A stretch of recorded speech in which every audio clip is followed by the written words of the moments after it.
Salut et bienvenue sur ce cours de trigonométrie.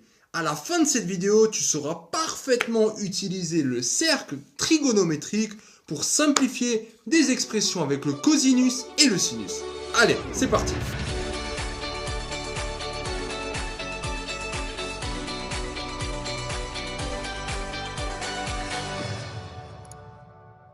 Le cercle trigonométrique, alors on en parle souvent mais on sait très peu l'utiliser. Quelques petits rappels avant de commencer. C'est un cercle unitaire. Le rayon est égal à 1.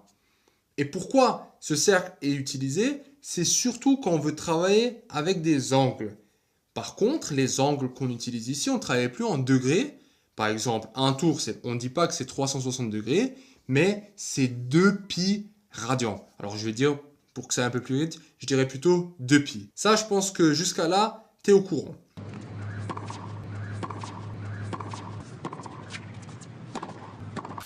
Si je prends maintenant un point P, le point P en orange sur ce cercle, il va aussi avoir des coordonnées. On sait que P, selon l'axe des X, c'est cosinus de X, et selon l'axe des Y, ici, ce point-là, ça sera sinus de X, pardon. Sinus de X. Avec X, l'angle. Cet angle est orienté. Tu vois, il y a une flèche au bout. C'est-à-dire qu'on part de 0 et on va jusqu'à P. Donc on a vraiment cet angle orienté. Donc on travaille aussi avec des angles orientés. Voilà. Maintenant, qu'est-ce qu'on peut dire si on a différents angles? Par exemple, là, j'ai l'angle X. Mais est-ce que je peux dire quelque chose si j'ai l'angle moins X au niveau du cosinus et du sinus? Est-ce que j'arrive à simplifier ces relations? Et c'est ce qu'on va voir maintenant. Commençons par comprendre ces relations, ces premières relations. Alors on travaille cette fois-ci non plus avec l'angle X, mais l'angle moins X qui est en rose.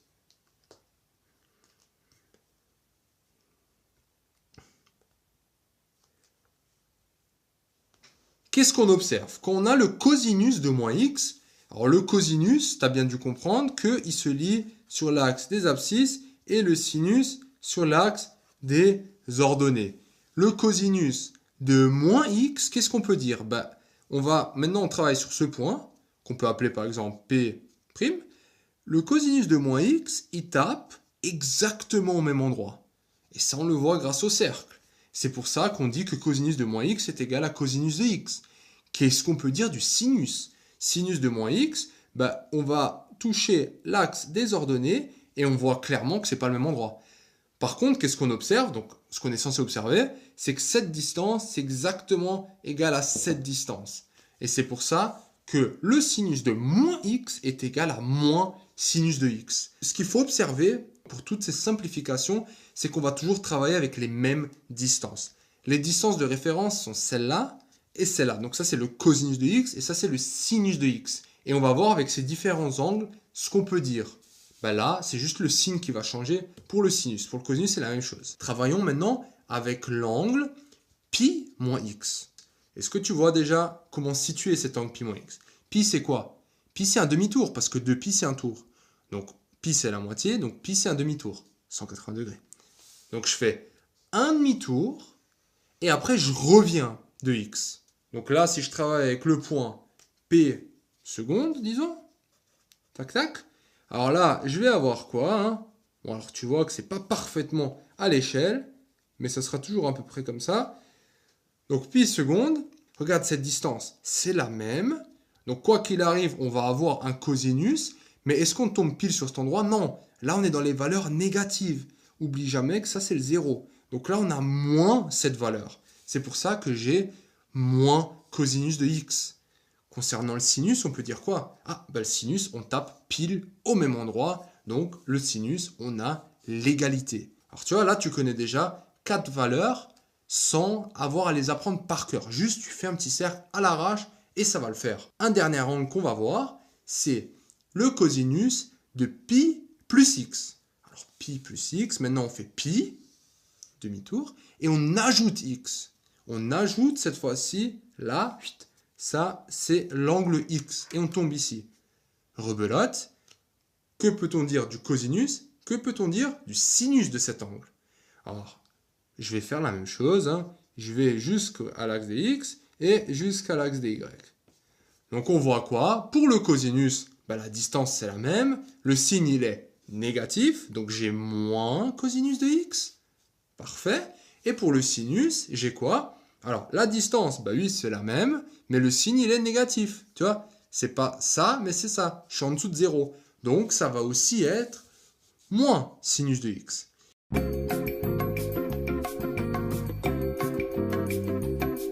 On continue sur notre lignée de simplification. Cette fois-ci, on va passer d'un cosinus à un sinus. Tu vas tout de suite voir ce que je veux dire. Là, j'ai le point P. Encore une fois, l'angle, je prends x. Donc, les coordonnées de P vont être cos de x, donc selon l'axe de x, et sin de x. Jusqu'à là, tout va bien. Maintenant, j'ai envie de calculer le cosinus de pi sur 2 plus x. Pi sur 2 plus x. Alors, tu vois, c'est un tout petit peu différent. Qu'est-ce qu'on peut dire du cosinus de pi sur 2 plus x? Alors, pi sur 2, c'est quoi? C'est la moitié de 180 degrés, donc c'est un angle droit. Ça, c'est un angle droit. Et quand je dis x plus pi sur 2, c'est qu'on va aller jusqu'à x, on va faire cet angle x, et ensuite, bah, tu peux prendre une équerre, tu la cales ici, et tu chopes encore un angle droit. Donc, je me retrouve, le point, je le retrouve ici, P'. Alors déjà, première chose, on va placer les points pour le sinus et pour le cosinus. Alors comme d'habitude, pour le cosinus, c'est l'axe des abscisses et le sinus, c'est l'axe des ordonnées. Est-ce que cette valeur est égale à celle-ci? Clairement non. Tu vois que ça c'est une grande valeur. Tu vois au niveau de la taille, je dis. On a vraiment une grande valeur ici. Et là on a une petite valeur. Et le sinus, qu'est-ce qu'on peut dire au niveau du sinus? En fait, au niveau du sinus, on remarque que là, on a une petite valeur. Ouais. Et par contre, là, on se retrouve avec une grande valeur. Ah, mais regarde, on a une grande valeur et on dirait que c'est celle-ci. Bingo, c'est exactement ça. En fait, là, ce qu'on peut dire, c'est que la valeur qu'on retrouve ici, ça va pas être un cosinus comme avant, mais ça va être un sinus. En fait, ça, en termes de distance, c'est la distance qui est celle-ci. Et c'est pour ça que je vais avoir, la première relation, c'est cosinus de x plus pi sur 2 est égal à moins sinus de x. Alors, est-ce qu'on est d'accord pour le sinus de x? Donc, c'est la petite distance que je retrouve exactement ici. Et le moins, est-ce que tu es d'accord? Bah, là, il y a le 0. Et moi, je suis négatif. Je suis là derrière. Donc, il faut que je mette un moins, parce que lui, il est positif. Et je suis passé d'un cosinus vers un sinus. Au niveau du sinus, on a quoi? Ben là, la grande distance, ça là, c'est une grande distance. Et qui dit grande distance dit cosinus. C'est positif, donc c'est égal. Je vais te donner un cas d'exemple, comme si c'était toi qui devais le faire maintenant pour un exercice. Comment s'y prendre? Ça va être un peu à l'arrache, normal, parce que tu vas pas prendre un rapporteur, tracer le cercle et tout ça. Donc tu vas tracer un cercle à l'arrache. Et ce qui est important, donc déjà un piège que tu vas t'éviter, tu vas vraiment prendre un petit angle. Pourquoi? Parce que si tu prends un petit angle, tu as vraiment cette notion du lui c'est le grand et lui là c'est le petit.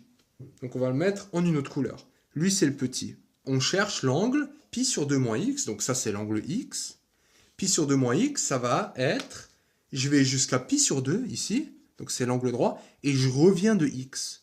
Donc je vais dire, je vais arriver à peu près là. Je trace ce point ici, donc je suis ici, et moi je dois regarder là ce que ça donne, et là ce que ça donne. Et ta question que tu vas juste te poser, c'est, est-ce que c'est la grande mesure ou la petite mesure? Là, j'ai une petite mesure.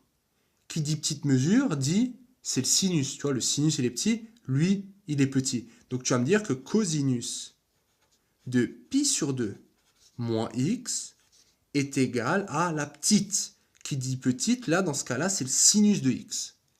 Et tu vas faire pareil pour le sinus, c'est-à-dire que le sinus de pi sur 2 moins x, il est où? Ben, il est là. Regarde, ça c'est la grande valeur. Et la grande valeur, tu la retrouves ici. C'est le cosinus.